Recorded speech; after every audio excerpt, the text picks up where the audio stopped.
All right, Geek Freak in the sheets.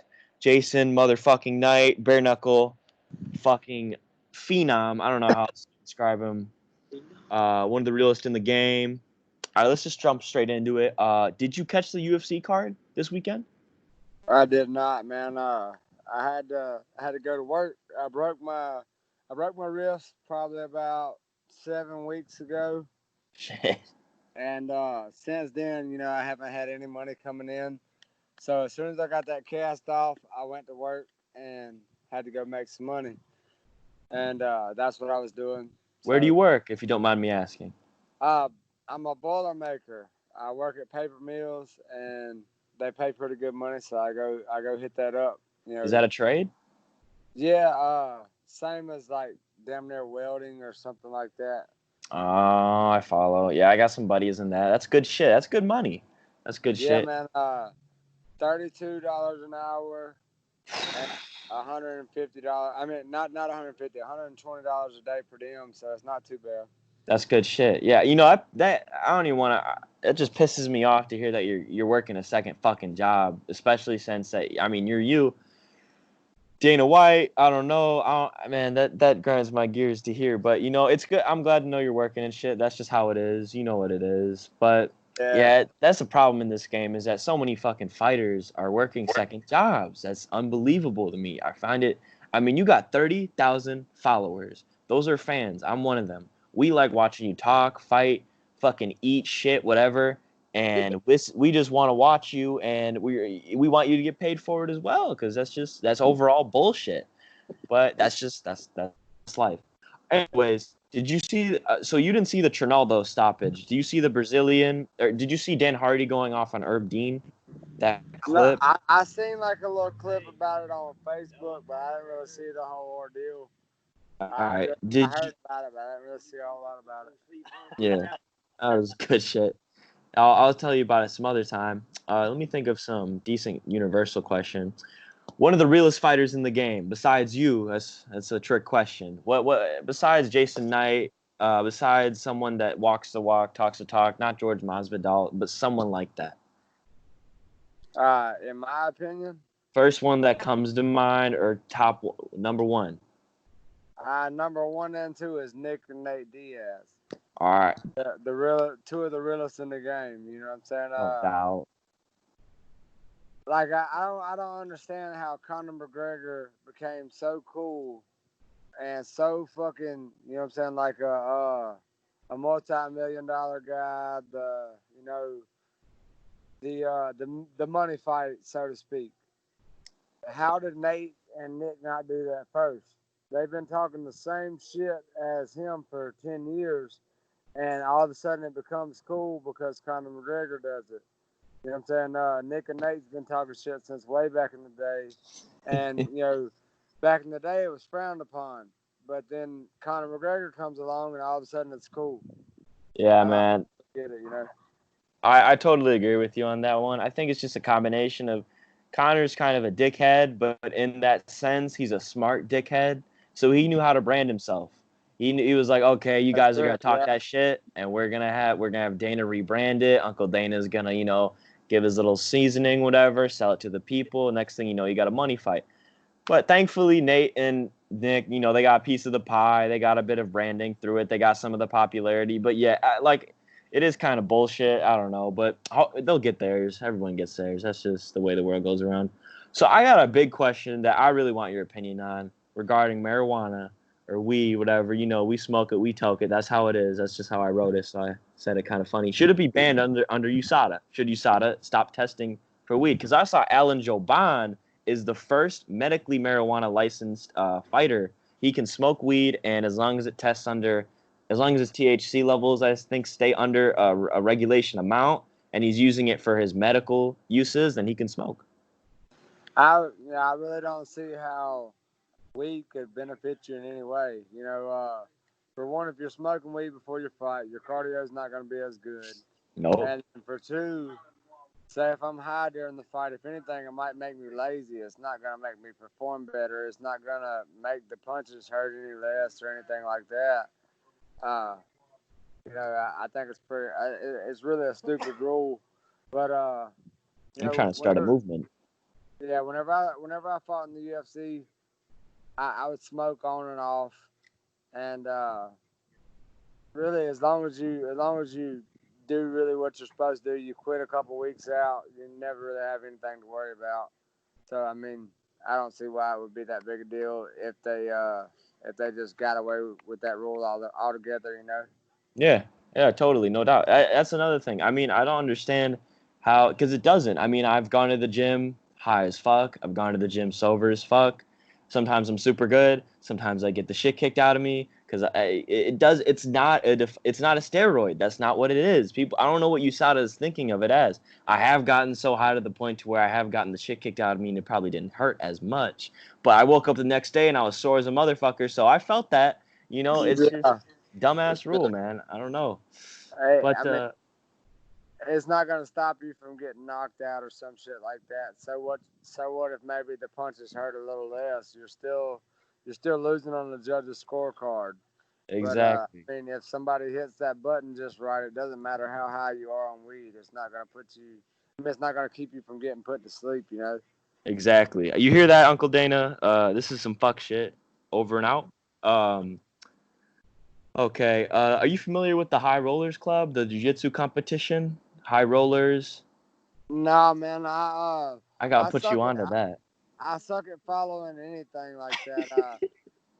Honestly, I fought 9 times in the UFC, and before I made it to the UFC, it was weird. I used to watch UFC all the time. I used to watch the fights, but after I made it, I was like, man, these guys are no better than me. You know, it's like I lost the fan appeal, I guess you could say. You know, I whenever follow. I get that.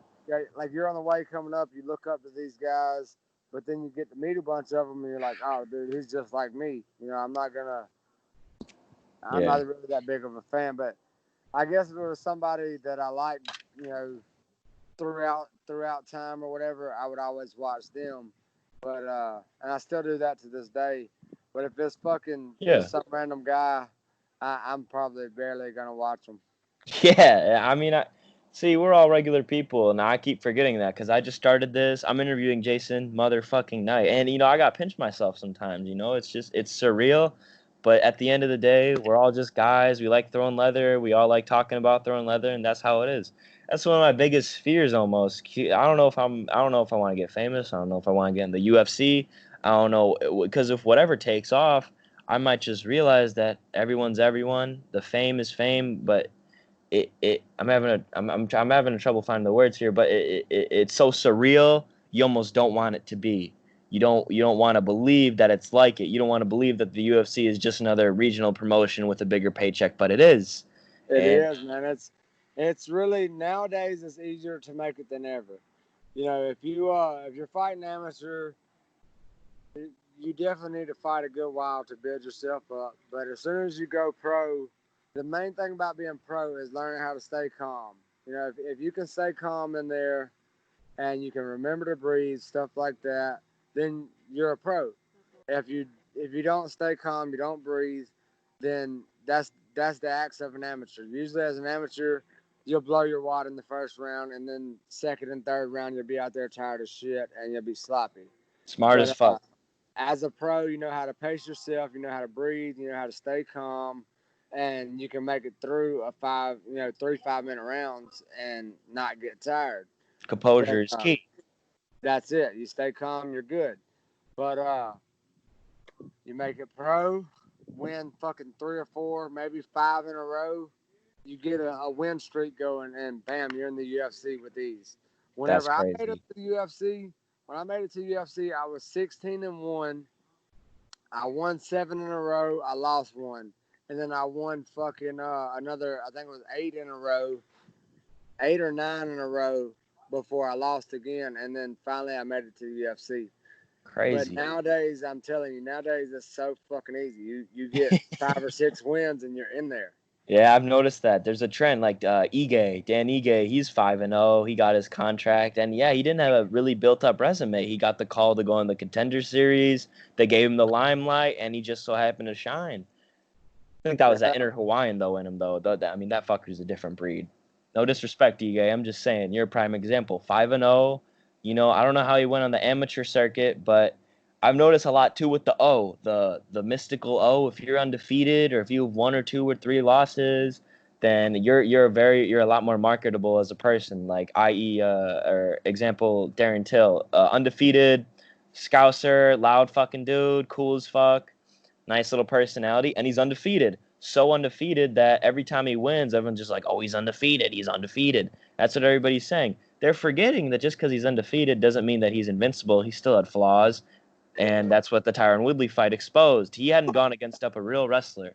He had been taking fights that were a lot of strikers, a lot of Muay Thai based fighters. They were feeding him, so to speak. And then next thing you know is he's fighting one wrestler. I mean, he fought some good wrestlers, but he's fighting Tyron fucking Woodley, a championship Tyron Woodley, with a mean overhand and a nasty blast double.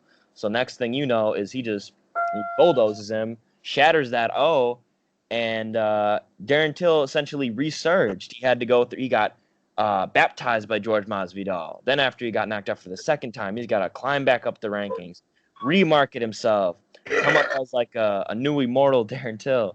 It's weird, man, but it's really cool to watch. I'm loving it right now. Shout out to Till. That's kind of the way it goes, man. I mean, as long as you're doing good, everybody loves you. You mess up once or twice, and you're yesterday's you know what I'm saying, you're yesterday's news. Nobody really cares anymore. You know, you lose a couple fights, and they're like, oh man, he don't got it anymore. Yeah. But as long as you're winning, everybody loves you. That's something that I mean, I'm not trying to interrupt you, my man, but that shit is just insane because I see so many people make one mad mistake. Media eats them alive. Career goes down the shitter. Goodbye market. Goodbye sponsor. Goodbye everything. Goodbye. It's nasty, man. I hate to see it. I hate to see it. Yeah, that's kind of the way the sport works. You know, as long as you're doing good, everybody loves you. But you know, fall down once or twice, and then all of a sudden you don't got it no more. But that's fucking sports in general. Yeah. Yeah. No doubt. I see that. I hear that. That's what it is. It's just that's the problem with fame and everything. You know, the media has this light on you, and as long as it's on you, you're under a microscope. So if you make one fucking slip up, you don't tie your shoes the right way. Ooh, you're gonna eat Oh your yeah, asshole. Shit is like stupid. like Mike Perry, man. I know he's done quite a few questionable things in his career, but not too long ago he got in a fight at some bar or something, and then all of a sudden Dana White's talking about not letting him fight for the UFC anymore. Yeah. What, Okay. you know what I'm saying? Like where'd that go whenever that fucking Conor McGregor punched the old man in the bar? You know what I'm saying? Exactly. That's a great metaphor, man. That's great. I don't know what it. I saw that too. Fuck. I don't know. I don't know what he. Dana White is very favorite. He's very based on favoritism. If he likes you, he likes you. But if he doesn't like you, he doesn't like you. Earning his favor seems like it's like, I mean, we're modern day gladiators, and you really got to earn that fucking favor. You got to perform, and then he'll love you. And then if you say something stupid, he'll be like, "Well, he shouldn't have fucking done that." Yeah, we get it, Uncle. We get it. But you gonna apologize to us or what? Like, you gonna help us out or not? The main thing is, you know, if you're selling tickets, you know that's what Dana White cares about. If you're Yeah, selling tickets, if you're putting the asses in the seats, then that's what he wants. If you're not important anymore. You know, you're not important to anybody. yeah, If you're not making me and the promotion money, then you're not important. And I mean, I feel like that's any promoter really. If you're not making their organization money, then what are you good for? exactly. Yeah, no doubt. I mean, I don't know. I don't know why. Yeah, he's all about that paper. He's a businessman at the end of the day. Nothing but respect to Dana. It's just I hate to see his business practices. I don't necessarily agree with them, but I'll definitely respect it. No doubt. What kind of mod is that?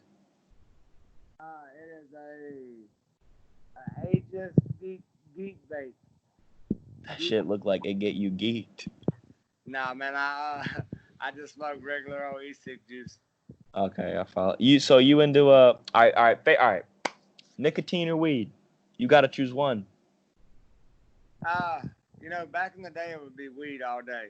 I love smoking weed, but Here for about the past year, I quit smoking weed. Me too. I smoke that CBD bud every now and then, but I have got to have this vape. I got them, like I never smoked cigarettes, but I used to smoke weed a lot, and I decided to pick up the vape and try it. Just for something to kind of kill that edge, and Yeah. that's what I do. I'll smoke that. But tonight I've drank like 6 beers, and I never drink beer, so I drank 6 beers, and I'm kind of up. I'm a big beer guy. I like drinking beer. It's I'm out night looking, but I can pound a nasty 6 or 12. It's not. It just takes practice. It's the taste. That's what you really got to get used to. The fucking taste. See, once upon a time, man, I could kill like a 24 pack and be okay. But nowadays, I haven't drank hardly at all in the past several months. So I drank 6 beers, and I'm like almost 3 sheets to the wind, I guess you could say. That's good shit, brother. As long as you're enjoying yourself, that's all that matters. Yeah, man, Uh, I'm on this. I gotta go. I'm in Arkansas, and I gotta go to work in the morning. I'm gonna go oh to work shit. for one day, and they pay you double the money. So I'm going Overtime, to work. baby. Yeah, man. So I might as well get drunk before I get there. Yeah, might as well, right? Shit. Gotta make that paper, have some fun doing it. I Yeah, respect it. I gone to work high. It's just sometimes it makes me more productive. Fuck. that's it. Yeah, it makes you where you enjoy it more. Exactly, man. If the boss gives you shit, hey, this job fucking sucks. Okay, I had to get a little buzz before to get that Got money. You got feel to me? do something. It's hot. It's hot out here. It's hot as hell, man. But yeah, Oh man. shit. My wrist. It's in the process of healing up. So I'm hoping here in the next couple weeks I'll be able to go train and Hell do a yeah. spar and shit like I'm supposed to. I mean, I went back to the doctor. She said it's not broke anymore. It's Okay. completely healed.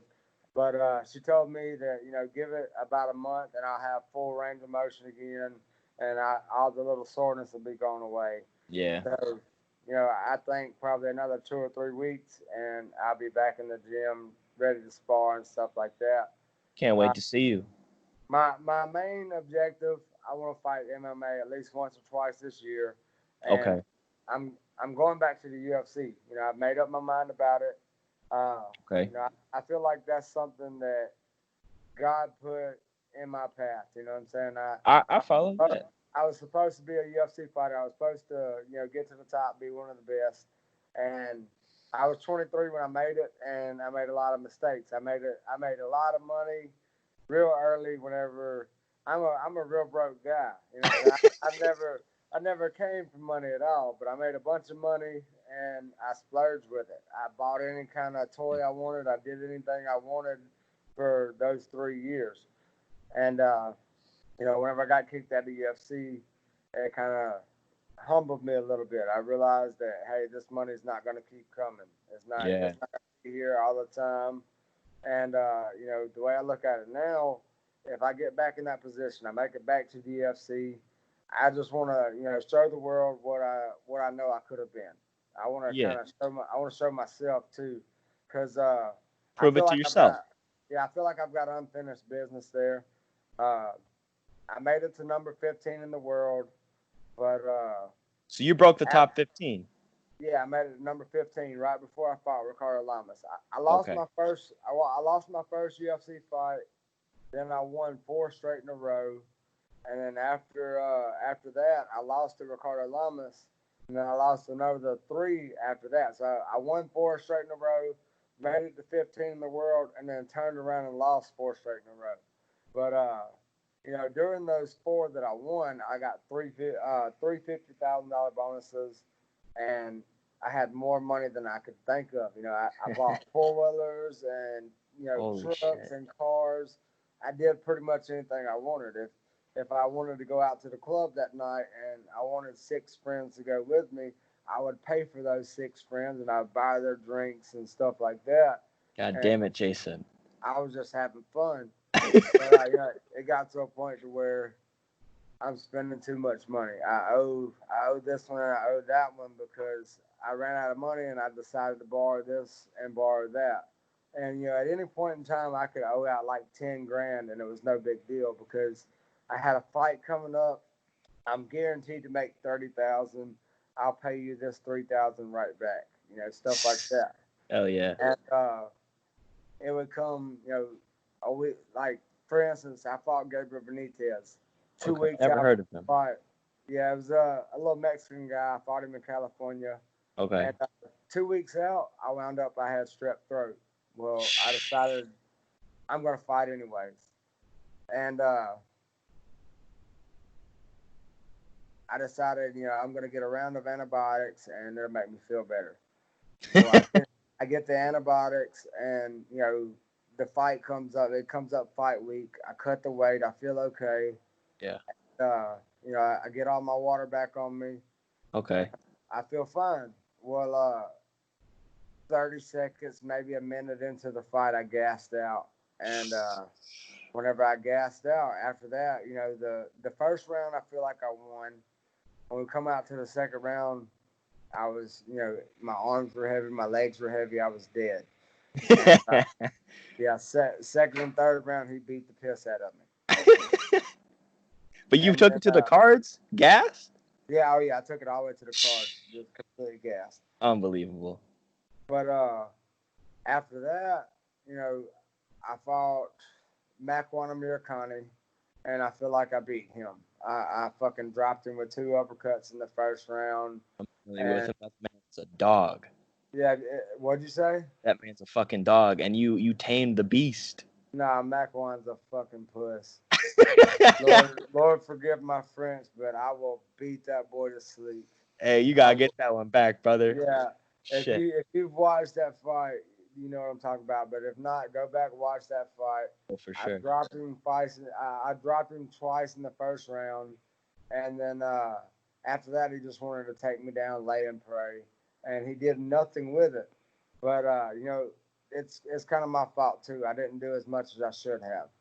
Yeah, I follow. I feel like I won that fight anyways. But then Shit, you convinced me.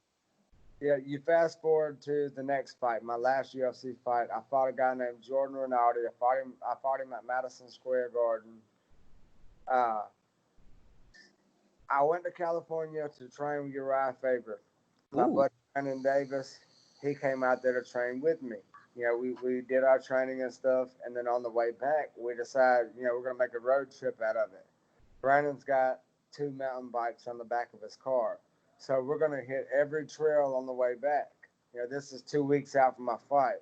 Great idea. We hit like fucking 3 or 4 trails. A lot of fun. I'm having a blast. I've never, don't get me wrong, I've never mountain biked in my life. I don't. Of course you haven't. It's not really my thing. But Brandon Davis, he does it all the time. So I'm trying to keep up. But the first day or two goes pretty good. And then, we're mountain biking on like the 4th trail. And I'm doing good at first, doing badass, and get to where I'm hauling ass. And if you go look this up, it's called, what is the name of this trail? It's in Fruita, Colorado, and the name of the trail is Zippity Doo Dah. Okay, go look it up, bro. I promise you. We are riding mountain bikes on the ridge of a mountain. Holy shit. On Zippity Doo Dah. Zippity Doo Dah. Well, we're riding mountain bikes on the ridge of this mountain, and I'm doing good at first, and the next thing you know, I go down a hill and I come up the hill. And when I come up the hill, it looks like I'm finna ramp off the side of the mountain. So whenever it looks like I'm finna come off the side of the mountain, I stomp both brakes. Scared me to death. I stomped both brakes. I come over the handlebars, and I landed on my left shoulder. When I landed on my left shoulder, I had an AC separation in my left shoulder. That was 2 weeks before I fought Jordan Rinaldi. But I owed everybody money. I done borrowed all kind of money and stuff, so I had to take the fight. I decided, I'm gonna fight anyways. And, I went to physical therapy and stuff, and I go in there and I fought Jordan Rinaldi, and he kept like would start off standing up, and he would go straight for a takedown. I would try to stop the takedown, and as soon as I tried to stop the takedown, he would go for a Kimura trap on my left arm. Ooh. And my left arm is the one where I had an AC separation. He'd try to rip my shoulder off, and it's either roll and defend that, or get my shoulder broken off. So Again, PTSD. I would roll and I would defend the the Kimura trap, and then next thing I know, he'd be on my back. And nothing I could do about it. I feel like he wasn't better than me at jiu-jitsu, but he was stronger than me, and he was probably just as good. And he would take my back, and I couldn't get him off. So I lost that fight. Way it goes, man. Yeah, man. The way I look at it is, I got another shot at it. I go in there, I win a couple fights, get back to the UFC, and really prove what I should have done. And not take any stupid fights, not take any short notice fights. Yeah, play it smart. Yeah, and if I get an injury or I get sick, I'm gonna back out. Exactly. Before my pride wouldn't let me back out the fight, and I owed people money and stuff like that. Wow. But now I'm at the point in my life I don't owe a dime to anybody in this world. I've got everything straightened out, and I'm smart enough to know, do not go party all your money away. You gotta invest it. And like I would always say, like I won $111,000 one time. I went and I bought a house and bought a couple cars, and I was like, all right, I'm gonna save the rest of this money. Oh no. There's no such thing as saving money. That After you doesn't bought happen. 2 cars and a house, you can't save that shit, man. Yeah, I know, right? Like I'm gonna save some money. That's not how it works. You either invest it in something and make money for you, or you slowly spend it. And All right. that's what I did. I would either, I say slowly spend it. Most of the time, I would quickly spend it, and then I would fucking try to keep that going. But no more. No more, man. Make your money. Make your money work for you. Play it smart and make that money as well as you can by not going into it with injuries. Because you got heart like a motherfucker, as we've just discussed. And I think that was your greatest downfall. Your heart would overcome this. And then you'd take the fight. And then you'd go and you'd fight with the injury. And then next thing you know, you didn't get the fucking win bonus because you fought with a fucking torn shoulder. I've noticed that that's such a trend among fighters is that they don't know what's good for them. They're just thinking with a fighter's mentality. Fighter's mentality belongs in the cage and only in the cage, nowhere else. Otherwise, it's gonna get you injured, and then you might fight with an injury. For sure, man.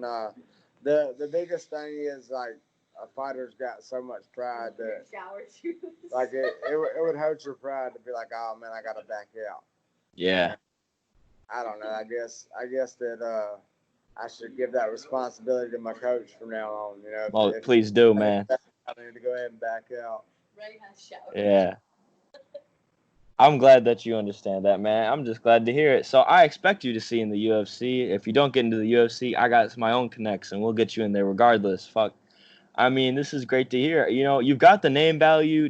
Uncle Dana's gonna love it. Bare knuckle champs coming from bare knuckle back to the UFC. Good storyline, marketed, all that good shit. You only got anywhere to go but up. So just man, we've got it. So I'll see you there, and it'll be awesome. Now, do you know what division you feel like fighting at right now? 145 featherweight. Featherweight, that's my division, baby. That's what I like to hear. Another featherweight brother. Yeah, man. I walk around about 160 usually, maybe 162, and even in the UFC, if I got down to 158, I would cut from 158 to 145, and it's always usually been an easy cut for me. Okay. I can eat whatever the hell I want and still never get above 160, so it's not that big. Yeah, you're young still. You can get away with it, man. Yeah, man. That's my thing. I'm 28 right now. I believe if I get back in there next year, at the latest, then the sky's the limit. I got it. Definitely. At least another good 5-6 years out of me, maybe 10, just depending on how I feel. But I get in another good 5-6 years, and I go make a run for it. I could totally see you going full Cerrone and fighting for the title at 37, 36, man. All you gotta do is play it right. I mean, unless you already got it, but Yeah. that's just the I've noticed that too. Too many fighters are wearing down their bodies at a young age, and then that's what really catches them. If you treat your body right, your body will treat you right back. That's just the way it is. And I'm noticing that. I've done so many studies because I've been so over obsessive with that fact. And I think 33 is the prime age to fight. That's what Tony Ferguson is, and he's about 34 now. And he just said he's going to keep fighting, until somebody tells him to fuck off or the athletic. I mean, so to speak, because he wants to fight. That's just how we are, and that's exactly how I'd be in his shoes. But honestly, I say 33, 34 is the when you're going full fucking Super Saiyan mode, so to speak. Do you have an answer for that? Prime age in fighting? Not really, man. The way I look at it is, really, in my opinion, your prime is whenever you're really working the hardest, you're doing the best that you know you can. You've mentally got to that level and you physically got to that level, then that's going to be your prime. I It follow. might be 30 for some guys, might be 20 for some guys, but the way I look at it is, as long as your mind and your heart's in the same place, and you've realized that you gotta stay calm and shit like that. You gotta focus on the right things, then you're gonna be in your prime. No doubt. And I'm glad you got your head in that space because a lot of people don't fucking get that yet, and they're going to. And it might be a little bit too late. I've seen that a little bit too often. I just interviewed, actually, I'm not going to name drop him, one of my favorite fucking fighters, one of my favorites. And I was kind of worried. I thought he was a little punch drunk. And it sort of rubbed me the wrong way. I'm worried about the guy. And fuck, I mean, I hope he doesn't take another fight too soon because I feel like that fighter's mentality is gonna make him just be like, just take that other contract, baby. No, take a nap, let that fucking concussion symptom sleep off, and then go back in the cage, motherfucker. I'm tired of. I need his. I'm about to contact. I was about to. I don't know who to tell because I don't. I have his business management team on speed dial. I don't know any of his friends. And it's just a shame, man. But as long as there's fighters that are getting that are understanding that the culture is evolving, people are getting that. As long as you take care of your body's gonna take care of you. You're 6 beers deep and you're holding a steady fucking conversation. I think if Homeboy, who I just talked to, had 6 beers deep, he might forever, man. That shit is not for me. Yeah, man. I know me, personally. It took me a long time to realize that you don't have to take as much damage as you like to take. Like for me, I I don't mind. I'll take fucking three punches if that means I get to land one. And I finally got out of that. It's a lot funner. It's a lot funner not getting hit than it is to get hit. Oh yeah. It's a lot funner to make him miss and then you land two or three than Make him him pay land for two or three and you finally land one. it. I came in with it too recently. I was give one to take one, and then I realized, wait a minute, what if I took none and then gave all? Like it's just I didn't understand that until I got socked too many times. Then I was like, all right, hold on, guys. I'm tired of getting hit. I'm tired of everyone piecing me the fuck up. So I had to take a step back, think about it really hard, and then I edited my game. And I'm happy with where I'm at. I'm really glad that's how it went, and I'm glad you edited your style. I can't wait to fucking see you piecing them up. Muhammad Ali float like a butterfly, sting like a bee. You know what it is. Yeah, man. The way I look at it, if I make it back to the UFC and I bring, the boxing skills that I've been working on back to the UFC, and actually try to mix it up like I'm supposed to, versus, my main thing is like I in the UFC I would get caught on this one thing that I wanted to do in the fight, and I would train so hard on it Yeah. that whenever I got in the fight, I couldn't really turn it off. And you Now I'm just gonna try to make hit that sure. same move. Yeah, I try to do it over and over, and you know, even if it wasn't working out, I had it in my head. Eventually I'm gonna get this shit, and the fight's gonna be over. Yeah. But you know, nowadays I see that whenever I was younger, I would do, I would just go with the flow. Whatever happens, that's what happens. And Exactly. that's what I want to do a lot more of. Now that I've I guess kind of got my head a little bit more around the situation of what I feel like I want to do. Go out Yeah. there and just Put it all together. flow like water. Flow I got what I think that's what Bruce Lee said or some like shit. water, my friend. Flow Water off like a duck's water. back. That's it. Be water. Water is all. Water, you put water in a cup, you are the cup. We put water in a fucking, I don't know, cat's ass, you become a cat's ass. That's just how it is, man. What the fuck? That's just how it is. I Bruce Lee at my gym, they preach eat and go, and I never really understood it fully until I started really looking at fighting and really looking at form and just realizing that you really you are what you want to be. You don't have to give one to take one. You edit your style, you edit your everything, and you grow as a fighter. And that's what you've told me. You've grown like a motherfucker. You went from a sapling to a tree. You were a strong sapling, but you're a motherfucking oak now. Shit, I'm hype as you can see, and I just can't wait to see you fight next. Fuck, that'll be Yeah. awesome, man. The way I look at it is like this. If Bare Knuckle wants to give me Johnny Bedford, that's who I really want to fight. If I'm fighting Bare Knuckle again, I wanna knock Johnny Bedford out. I want to put him to sleep, and I want to wake up. I want to walk away from his lifeless body. I, I want him to lay on the canvas, and me walk away, and 30 seconds later, I walk over there, and he's still asleep on the canvas. That's honestly what I want. And Stiff then his ass. yeah, that's it. 30 seconds later, I want to walk over and make sure that he's still breathing. That's the way. That's the way I want the fight to go. It's the nicest thing Uh, I've ever heard you say, man. Make sure honest, you still honest breathe. to God, I really want to do him. Like some. I don't know if you ever watched the old school UFCs, Oh yeah. but Oh, if you watch the old school shit, you know who Tank Abbott is. oh yeah. Tank Abbott used to make people fold up like lawn chairs and stuff. And that's really what I want to do to Johnny Bedford. I want to cripple that man and walk away and walk over there a few minutes later and shake him and make sure he's okay. Other than that,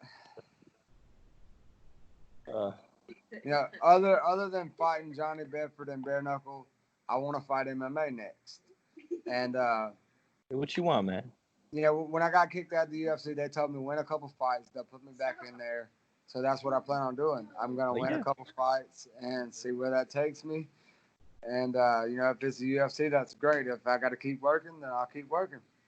Yeah, I mean the UFC, Bellator. I noticed Bellator treats fighters with a name brand with a little bit more royalty. Like when Rory McDonald came over, they hailed to him, kissed his feet, rubbed his fucking shoes, made him shine. Because he came over from the UFC, a top fiver, and just one top fiver ends up becoming the champion at Bellator. Coincidence? I think not. I think there's a small difference in competition, but I could be wrong. I don't know.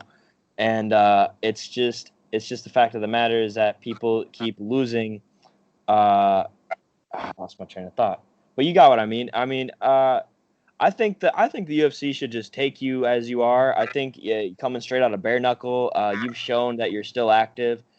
Maybe you'll have a little bit of ring rust. If you want to take another fight, you do you. But I mean, if you train MMA and you spar people like you, I don't think ring rust exists. I don't think it's. I don't think that's really the fact of the matter. Is I think it's just the UFC that they're waiting on. They're waiting to see you. Give them what they want, which is two more fights. And I guess if that's what you gotta do. That's what you gotta do. But my opinion's overcoming my own questions, and it's fucking. I gotta stop.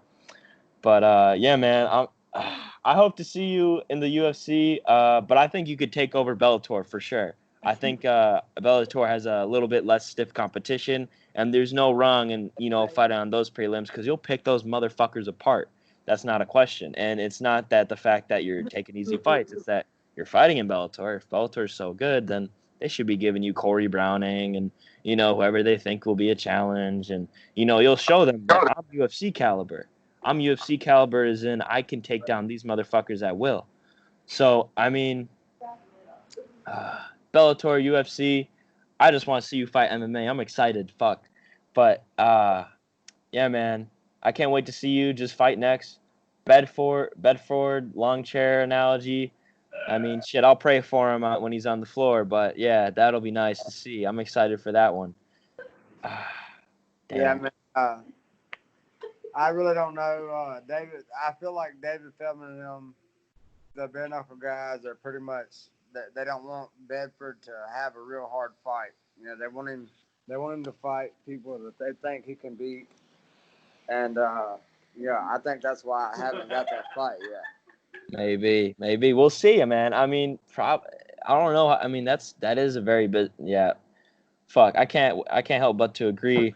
I mean, I hope that's not the case because a fighter can never be told that they're taking easy competition unintentionally. Like, I don't know if Bedford knows that, but I mean, BKFC might. But that's the business perspective. You got to respect that. That's just how it is. And fuck, I mean, they're smart because shit, I haven't noticed. I've followed Bedford a bit, and he looked like he was taking down some hefty motherfuckers. But I mean, they're all animals I in mean, my. he beat Charles Bennett, which is he's an That's the old fucker school. that took down Bennett, huh? Yeah, I Oh, mean I know Bedford. that's Crazy Horse. He used to be called Crazy Horse. Now he calls himself Felony. Eleni. I But just beat him. I mean, he beat Charles Bennett, and I believe that's probably his best competition. And Really? That? or he should have been retired like 10 years ago, Yeah. but still fighting. So in This is a my 40-year-old felony, not a 30-year-old felony, man. that's That. it. He's probably fucking 45 by now. But the way I look at it, you beat Crazy Horse whenever he's way past his prime, and that's really the best guy you beat. So Yeah, I and don't. Crazy Horse was piecing his. Sorry, Crazy Horse. He was piecing him, and he was a broken hand. I remember. I think he hit him, and then he just started screaming like "fuck!" Like my hand really fucking hurts. And then Yeah, as his hand was hurting, he's like, "Oh my hand! Oh, I'm getting hit." And that's how he went down. Because I remember watching that fight, and I saw Bennett was giving some good ones. Still, Bennett's got a motherfucking fight IQ, and he's out of prime, but that doesn't matter because he's still kicking ass. No disrespect, Felony. If you see this, you know I love you.